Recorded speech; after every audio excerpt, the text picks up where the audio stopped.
I will watch this, okay? The woke has fallen. How immigration replaced the woke left. Uh-oh. All the online right are rejoicing with the supposed death of what is being called Woke 1.0. At long last, people, even on the left, are finally admitting that the 2010s were complete insanity. Finally... Nope, I don't agree. I completely disagree. I think that the woke people, you know, again, it's like Gandalf. Sauron was destroyed. No. Sauron's spirit endured. His anger, his hatred, his rage endured. And it's still here. We have not destroyed the One Ring yet. We can answer questions like, what is a woman? Without having a circular definition. Finally, we can admit that putting men in combat sports against women is not wise. Men are now allowed to part their legs when they sit down, free from judgment. I remember this. No more Zer Zem pronouns. No more drag queen story hours. We have the entire right celebrating. The only reason why they're not able to do that is because they just don't have the political power to do that right now. It doesn't mean that they stopped doing it or that they don't want to do it. It just is that they're not doing it right now. The left playfully reflecting on their past convictions, and we even have the LGB telling the T to be normal. Ironic. So, did we do it? Did we win the culture war? Absolutely not. Actually, this is a sign of the right's defeat. Something that many, including myself, warned would happen if things continued the way they were going. And in this video, I go over why that is, and the actual political drive behind Woke 1.0's death. And if you enjoyed, consider subscribing, it helps the channel. I said in one of my earliest videos that a right-wing revolution was inevitable. By right-wing here, I actually mean anti-woke. My reasoning was as follows. With the left's mass importation of peoples from the third world, who, by themselves, tend to be very hostile to woke ideology, the liberals signed their own death warrant. The woke left somehow believed that these people, known for their tribalism and religious extremism... I love these videos. I really have to say that I fucking love these videos. They are amazing. would perfectly parrot the liberal worldview. They didn't, as should have been obvious. This means that as the third world population grows in the West and becomes a decisive voter bloc, they would turn on the woke liberals who enabled them and try to impose their own worldview. As, by the way, has already happened in several cities and states. We're in a situation where many Western European countries will become minority European within only 1 to 3 generations, with most capitals already undergoing that switch. America has just... And they call you racist for talking about the Great Replacement theory. Meanwhile, it's literally a demographic trend. It's just a fact. It's not even a theory. It's a fact. Bit longer. On screen, you're seeing some of the statistics on this, caused by a mix of low fertility among locals due to both cultural factors and economic policy, and the unrelenting immigration numbers, as well as the high fertility among foreigners due to their own distinct culture, and being the beneficiaries of the West's disastrous welfare policies. Therefore, if things continue as is, the West will be remade in the third world's image within the coming decades. I think that's what's going to happen. I think that you're going to need to see potentially a couple of Western countries fall to third worldism until the other ones wake up and they fight against it. And even then, I don't know whether it's going to happen. That means there are only 2 broad political positions that still matter. Either A, the third world, or B, the dissident right, who oppose their presence and the current establishment that enabled their mass importation. Everything else is secondary until this is resolved. And regardless of who would win in such a situation, they will be anti-woke. Given these options, where does that leave the left? The average woke leftist has 3 paths laid before them. Path 1, they can stay woke. They don't recant their beliefs, they continue to push LGBT, neo-pronouns, feminism, etc. unapologetically. Force it in schools, at the workplace, in movies, desperately trying to spread propaganda with every institution they still control to see if their numbers can grow enough. But they won't. And they'll start losing more and more to non-woke leftists or right-wingers until they become irrelevant. And when the power It's struggle... not enough to make them irrelevant. You have to punish them for ever being relevant in the first place. They have to be punished. It's not enough. between the distant right and the third world really begins, they will be the first to be gotten rid of, effectively making this option an act of self-destruction. Yep. That's always been the woke left's specialty, so maybe they might go with it. Path 2. They become based. A niche but increasingly common option these days, a lot of woke leftists have attempted to rehabilitate themselves, dropping their pro-immigration stance and some of their more insane cultural values, and then replacing it with nationalism. The combination of their economic policies with their newfound nationalism makes them oddly and perhaps deliberately similar to certain 20th century ideologies. Man. It's rare because so much of leftist programming is about abhorring those certain 20th century ideologies, but it does happen. Generally, these people are treated by the distant right with suspicion. But they Yeah, I can't... don't trust these fuckers at all. I don't. I think that if you were like, if you're a lefty and you're a guy that you are like John Fetterman, for example, or you're a gay guy and you're around my age and you're a lefty because like you don't want to have, you want to be able to get married to a guy that you're in love with, right? Like I view you as an ally, right? I do. Like I like these are people that are like I look at everything from the perspective of, does this person want to destroy Western civilization or not? Most of those people do not want to destroy Western civilization. They might have different views on like economic policy. They might have different views on labor unions or gay marriage. But they care about Western civilization. They're an ally. That's how I see it. afford to be picky with their You allies. sure? So the Yeah. distant right tolerates these Sure. based leftists, despite many believing that socialist policies are still innately subversive. Nationalism, however, remains non-negotiable. I actually think that most people, the overwhelming majority of people, support levels of social programs that help people that are underprivileged. Things like food stamps, welfare, thing like, having a phone if you're homeless. I think actually most people support that. I'm very left-wing with this kind of stuff. I'm like, basically my viewpoint is that kick out every single illegal, kick out every single migrant, kick out every net negative immigrant, kick out every refugee, kick out every asylum seeker, and kick out every terrorist supporter, and then you're going to be minus about 50 to 100 million people. Then you take every resource they have and you take it away from them whenever you kick them out of the country. You send them to Africa or whatever country they want to go to, right?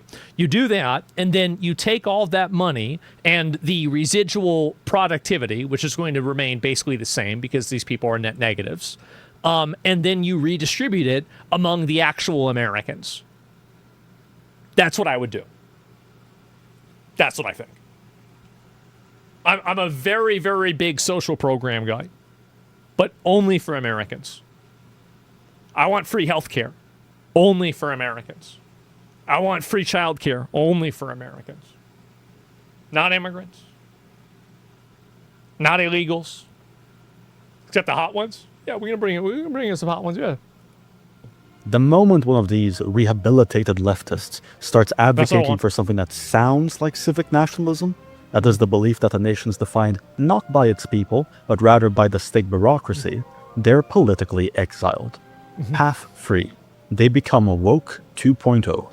Woke 2.0 is a term coined in recent statements by high-profile leftist politicians, and it's being marketed as a less insane version of wokeness that puts less emphasis on cultural causes like the LGBT, while maintaining the same economic policy and pro-immigration stance. This is all, by the way, sleight of hand.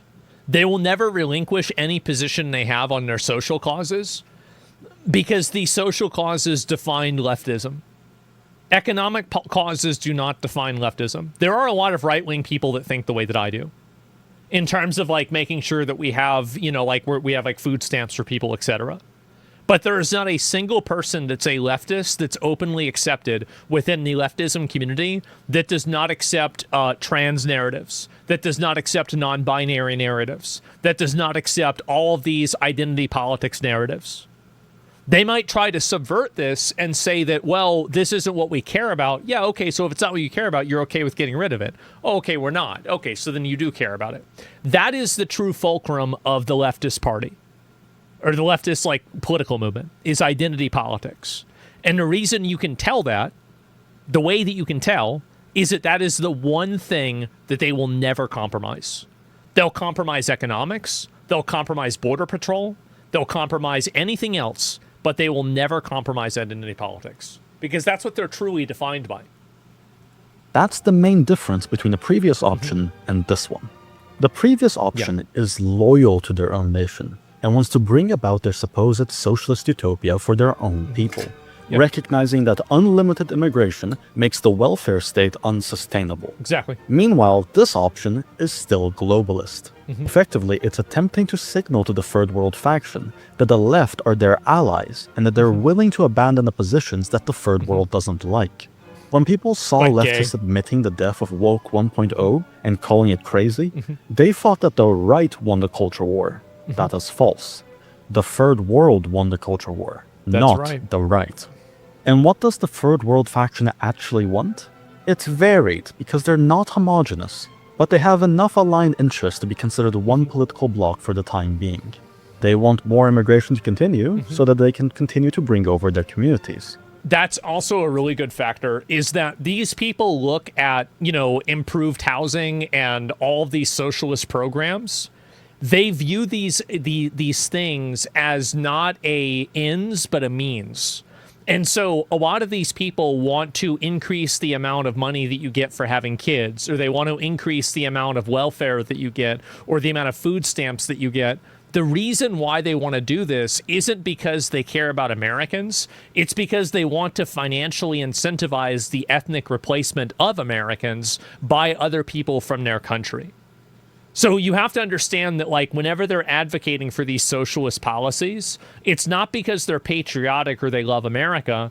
It's because they know they need these socialist policies to exist in order to participate in and succeed in the demographic replacement that they need in order to assert their power. That's the reason why they're advocating for these social policies. It's not because they care about socialism or anything else. It's a means to an ends of achieving demographic and ethnic replacement. And once they have that, then they can do whatever they want. They want more state welfare for them, more public housing, more gifts from the national treasury. It's obvious. After all, it's not their money they're taking to pay for these amenities, it's the locals' taxes. Their own tax contribution is often net negative. The Third World also wants to be able to enforce their own rules in their communities, free from outside interference, which is why leftist politicians placate them by having two-tiered law enforcement and judges that are significantly more lenient with them than the locals. They want to see more of their own in positions of power and authority. And lastly, they don't want to see LGBT flags or pride parades or anything of that sort. Absolutely. Which is why leftist politicians have been so keen on no longer bringing that stuff up. The modern-day leftist campaign strategy for any place that has a large immigrant population is to simply put a foreigner from their ethnicity as the candidate and just promise all sorts of free stuff paid for by the taxpayer.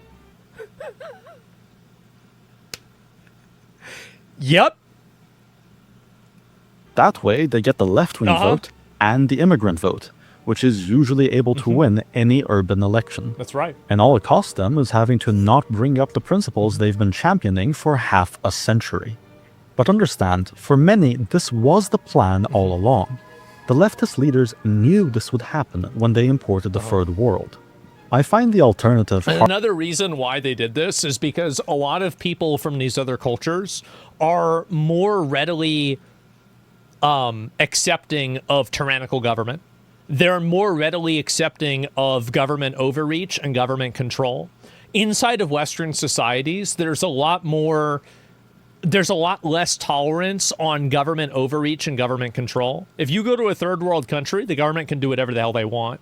So if you import enough people like that into your country, then your long-term game as the government is that you make these people eternally dependent on you with welfare give-outs and, you know, like handouts and like giveaways. And you also have this population of people now that are accepting of flock cameras everywhere. They're accepting of the police taking bribes. They're accepting of judges and juries being biased. That's it. So like America now? No, it's not like America now at all. If you go to a third world country and you compare the way that their government does things versus America, you're just being a retard. Like, that's the kind of a comment that a person that's living in a Western country makes because they think that they're smart. No, if you actually go to some of these countries, you'd realize that the government overreach that they have is so all-encompassing that it takes into things that you're not even considering. You don't even know these things exist. Hard to believe that some of the most powerful people on the planet were completely ignorant and blindsided by the third world's values. In truth, there was no culture war in the 2010s. There was a culture feint. While we were too distracted trying to argue what a woman is, or the fact that men shouldn't be competing against them in sports, one of the largest and most consequential demographic changes in history was taking place. And people were too busy seeing it as just one of a myriad of issues. This was a war won without a fight. And notice how naturally the champions of the 2010s wokeness have abandoned their causes, the ease with which they call their former positions crazy. Leftist politicians didn't. Well, they don't actually call them crazy. They will never actually relinquish any one position. They will only just simply pay lip service to it. Never listen to anybody saying this. Stop being woke 1.0. They never were. They simply took on the facade that would get them elected and their agenda pushed. Yeah. Because that's what a politician is, and their voters should have been aware. The woke crowd is no longer as relevant as it used to be, and a new demographic of voters have taken over their role as the base of leftist political support. The liberal then was just a useful stepping stone in pursuit of this outcome. Now, his job is done, and his services are no longer required. Man. I guess it must suck, like, imagine, like, being gay or trans, and, like, now you see, like, all of your rights. So there's, like, people winning. Like, there's the video there. People that are winning, and now they're not talking about your issues anymore, and, like, gay marriage support is going down for the first time. Yeah, he's up to 320,000 subscribers. Like, this guy is just, he's going crazy, and I think the reason why these videos are so good is because it just lays out in perfect logical detail exactly what these problems are and how they've manifested.